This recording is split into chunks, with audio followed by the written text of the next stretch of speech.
В следующем разделе своей статьи Георг рассуждает о недооцененности жалоб и пожеланий пациентов в традиционной медицине и остеопатии. И сообщает, что именно внимание к ним привело доктора Типальдеса к созданию нового терапевтического подхода.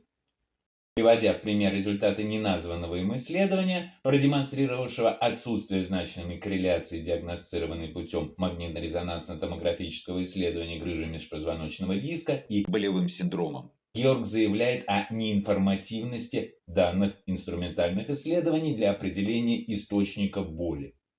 Напомню, доктор Типальдес ей, в смысле инструментальной диагностикой, не брезговал, а наоборот, искал возможность с помощью нее визуализировать фасциальные дисторсии.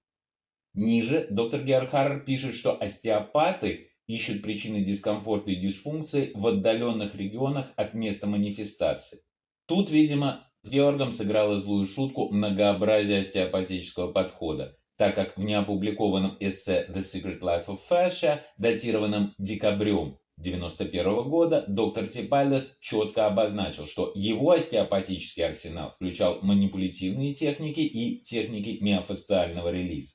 Вероятно, в Венской остеопатической школе доктора Харрера и его европейских коллег учили чему-то другому. Читаем дальше. Систематизируя свой практический опыт, доктор Типальдес выявил закономерности, на основании которых в итоге выделил 6 групп клинических симптомокомплексов, которые связал с патологическими изменениями, типичных по форме и функции участков фасции. Казалось бы, тут все правильно, но в заключении этого раздела доктор Харрер пишет, что в ФДМ симптомы пациента уже являются диагнозом. С одной стороны, во всех доступных мне учебно-методических пособиях, то есть 1997, 1999 и 2002 годов, доктор Типальдес действительно пишет в первых двух про ортопатический, а в последнем про ФДМ-диагноз, который заключается в перечислении дисторсий, диагностированных доктором в заинтересованном регионе или регионах.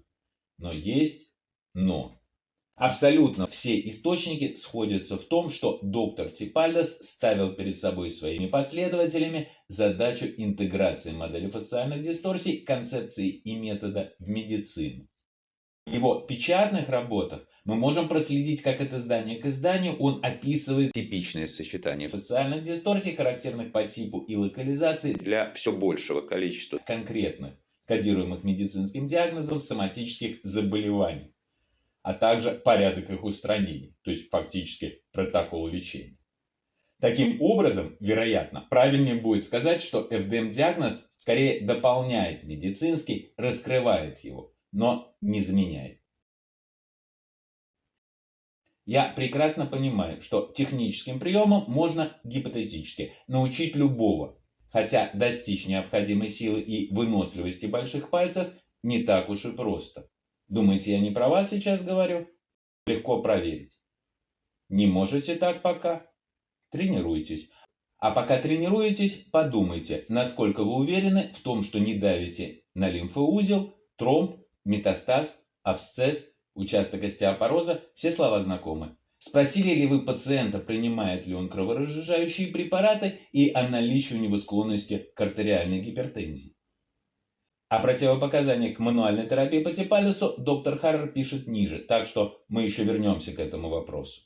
Здесь же еще раз напомню, что показанием к мануальной терапии по Типальдесу являются заболевания и состояния, не требующие облигатного медикаментозного или хирургического лечения, определить которые может и должен специалист, обладающий не только компетенцией для этого, но и юридическим правом на это.